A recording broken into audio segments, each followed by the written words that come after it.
The morning Gene Calloway lost his job, the sky was the color of old pewter. Not stormy, not bright, just flat and gray. The kind of sky that makes a man feel like the world has already made up its mind about how the day is going to go. Dale Pruitt handed him the envelope at 7:14 in the morning, just after the horses had been fed. Dale was not a cruel man. He looked uncomfortable doing it, which was the only decent thing about the moment. He mumbled something about expenses, about cutbacks, about how it wasn't personal. Gene listened without blinking. He took the envelope, folded it once without opening it, and slipped it into the front pocket of his work shirt. "All right," Gene said. That was all he said. He walked back to the small room behind the tack house where he had slept for the last 12 years, packed his belongings into a single canvas duffel bag that was older than most of the horses on the property, and walked out through the front gate of Hartwell Ranch at 7:31 in the morning. The other ranch hands watched him go. Nobody said anything. A few of them felt guilty about that later. Gene was 71 years old. He moved slowly, but not weakly. There was a difference. His hands were large and rough, the kind of hands that had spent decades doing real work. His hair was white and cut short. He wore the same faded green jacket he always wore, and his boots were cracked at the toe but well kept. He did not look back at the ranch as he walked down the long gravel road toward the county highway. He sat down on a wooden fence post about a quarter-mile from the gate, set his duffel bag on the ground, and opened a small paper bag he had carried from his room. Inside was a sandwich he had made the night before, plain bread, a little cheese, some sliced apple. He ate slowly, watching a red-tailed hawk circle in wide, lazy loops above the tree line. There was no urgency in him, no anger. He looked like a man who had been through enough in his life that losing a job, at 71, on a Tuesday morning, was simply one more thing that had happened. Back at the ranch, Dale Pruitt was in his office, drinking coffee, when he heard the sound of vehicles coming up the drive. He looked out the window and saw 3 black SUVs moving slowly through the gate, in a single line, like they were in a procession. They parked carefully, in a row, and the doors opened. 22 men stepped out. They were dressed in regular clothes, jeans, jackets, boots, but there was nothing regular about the way they moved.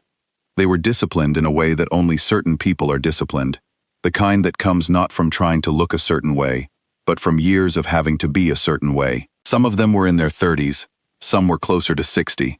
One man at the front had the bearing of someone who had spent his entire life being the calmest person in any room he entered. He walked to the ranch office door and knocked twice. Dale opened it. "Good morning," the man said. His voice was steady and quiet. "My name is Colonel Richard Hale, retired. I'm looking for a man named Eugene Calloway. I was told he works here." Dale stared at him, then at the 21 other men standing in a loose, patient group behind him. "He did," Dale said slowly. "I let him go this morning." There was a brief silence. The colonel looked at him with an expression that was difficult to read. Not angry, not panicked. More like a man who had just been told that something important had slipped through his hands, and was now calculating exactly how to get it back. "How long ago?" he asked. "Maybe 40 minutes, Dale said. "Which direction did he walk?" Dale pointed down the gravel road toward the highway. The colonel turned and said something quietly to the man nearest him. Within 30 seconds, 5 of the 22 men were moving down the road on foot, at a calm, efficient pace. The rest waited. Dale stepped outside, bewildered. "Can I ask what this is about?" he said. The colonel reached into his jacket and pulled out a photograph. It was printed on plain paper, slightly worn at the edges, like it had been folded and unfolded many times. He handed it to Dale. Dale looked at it. The photograph showed a younger man in military uniform. The man was lean and straight-backed, standing in front of what looked like a stone building somewhere dry and foreign. He was not smiling. His eyes were calm and clear and direct, looking straight into the camera, the way people look at something they are not afraid of. Dale recognized the eyes immediately. "That's Gene," he said quietly. "Yes," the colonel said, "it is." Eugene Calloway had enlisted in the United States Army at the age of 19, back when the world was a different shape, and young men from small towns in Virginia still believed, deeply and without irony, that serving their country was the most important thing they could do with their lives. He had believed it then, and if the truth were told, He believed it still. He had spent 31 years in uniform, not behind a desk, not in an administrative role. He had served in some of the most demanding assignments the Army had to offer, working in small, specialized units that operated in difficult places and were rarely mentioned by name in any public report. He had been in the Gulf, in the mountains of Central Asia, in places that did not appear on any map he was allowed to keep. He had done things that required enormous courage and great patience, and he had done them without complaint, without fanfare, and without ever once asking to be recognized for any of it. The men who had served alongside him did not forget that. Men like that are not easy to forget. When Gene retired in 2003, he did it quietly, no ceremony, no speech. He turned in his equipment, shook a few hands, and left. He did not apply for his full benefits. He did not join any veterans organizations. He did not attend reunions. He simply stepped out of one life and walked into another, and the other life he chose was as far from decorated hallways and formal dinners as it was possible to get. He found a job at a horse ranch in rural Virginia, and he stayed there for 12 years, rising before dawn every morning to feed animals that did not know or care who he used to be. He seemed to prefer it that way. The 5 men found him exactly where Dale had pointed, sitting on the fence post, finishing the last of his sandwich. They approached slowly, not wanting to startle him, but Gene heard them coming long before they were close. He had always heard things coming long before other people did. He did not turn around right away. He took one last bite, folded the paper bag neatly, and tucked it into his jacket pocket. Then he turned. He looked at the 5 men standing in the road. He studied their faces. Then he looked past them, toward the ranch, where he could see the other vehicles parked, and more figures standing in the distance. He was quiet for a long moment. "Rich Hale send you?" he said. The man at the front of the group nodded. Gene looked back at the hawk, still circling above the tree line. "All right," he said, for the second time that morning. By the time the colonel walked down the road himself, Gene was standing, his duffel bag on his shoulder, talking in a low voice with one of the men who had come to find him. They were not talking about anything serious. They were talking about horses, specifically whether quarter horses or thoroughbreds were harder to read when they were nervous. The other man was nodding and listening carefully, the way people listen when they genuinely want to understand something. The colonel stopped a few feet away. The 2 men looked at each other. There are certain reunions in life that don't need words right away. The understanding between them was immediate and total. Years had passed. A great deal had happened in those years. Things neither of them would ever fully describe to anyone who hadn't been there. But the foundation of what existed between them was still solid, still present, unchanged by time or silence, or the strange distance that civilian life puts between men who once depended on each other completely. The colonel extended his hand. Gene shook it.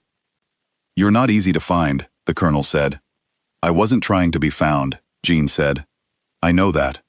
They stood quietly for a moment. Then the colonel turned and made a small gesture, and the rest of the men began walking down the road toward them. They came in ones and twos, unhurried, and one by one, they came to stand in front of Eugene Calloway. Some of them he recognized immediately. Some had changed so much with age that he had to look twice before the memory surfaced. But it always did. He remembered every name, every face, every moment that had connected his life to theirs in the way that only certain experiences can connect people. Moments of great fear overcome, of sacrifice given freely, of one human being choosing to put himself between danger and another person because it was the right thing to do, simply and completely. A man named Marcus Webb, who had been a young ranger sergeant the last time Gene had seen him, and was now in his mid-40s with gray at his temples, stepped forward and held out his hand. When Gene took it, Marcus did not let go right away. He held it and looked at Gene directly. "I have a daughter," Marcus said. "She is 9 years old. She is funny, and she is stubborn, and she loves horses, which I now understand a little better." He paused. "She exists because you made a decision on a particular night, in a particular place, that I am not going to name out loud. I want you to know that I think about that every single day." Gene did not respond immediately. He looked at Marcus for a long moment. "How's she ride?" he said finally. Marcus laughed. It was a real laugh, surprised out of him, and several of the other men smiled too. "Badly," Marcus said, "but she loves it." "That's the right order," Gene said. "Love first. Skill comes later." Each man had something to say. Some of them kept it short.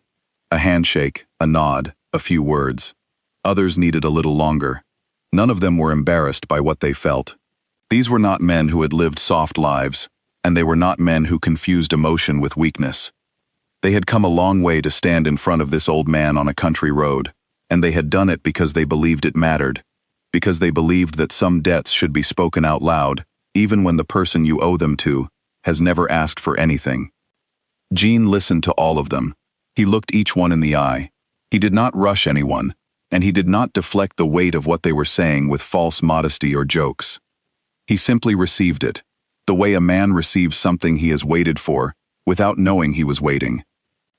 When it was over, when all 22 had spoken, and the road was quiet again, and the hawk had finally disappeared over the tree line, the colonel cleared his throat. "We've arranged something," he said. He explained that a ranch about 30 miles away, a place called Blue Ridge Stables, that served as an equine therapy center for veterans, had a full-time position open. The work was exactly what Gene had been doing for the past 12 years. The pay was better. There was a proper room, not a space behind a tack house. The people there would know who he was. They would not ask him to explain himself or perform any version of himself that he did not feel comfortable performing. He could simply be Gene and do his work and live his life.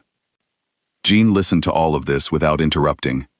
When the colonel finished, Gene was quiet for a moment. "Did you make that position up?" he asked. "The position is real," the colonel said. "But yes, we may have made a few phone calls." Gene looked at the ground. Something passed across his face. Not quite a smile, but close to one. "Why didn't you just leave it?" he said. Not bitterly. Just honestly. The way a man asks a question he already knows the answer to. "I was fine." "We know you were fine," the colonel said. "That's not the point." Gene looked up. "Then what is the point?"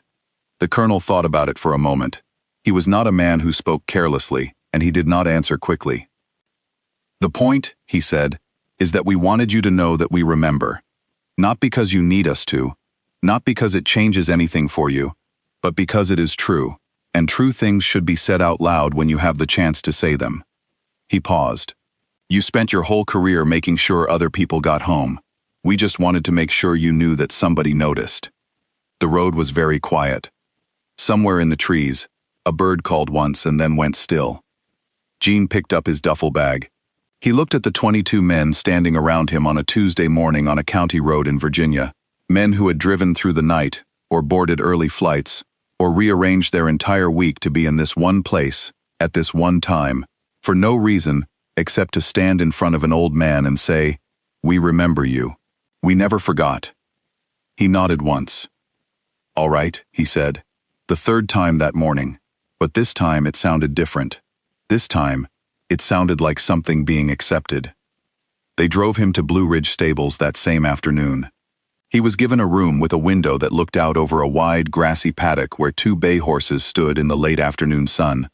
He set his duffel bag on the bed, walked to the window, and stood there for a while, looking out. One of the horses turned its head and looked back at him. Gene put his hand flat against the glass. "All right," he said quietly, to no one in particular, to everyone at once. And then he got to work.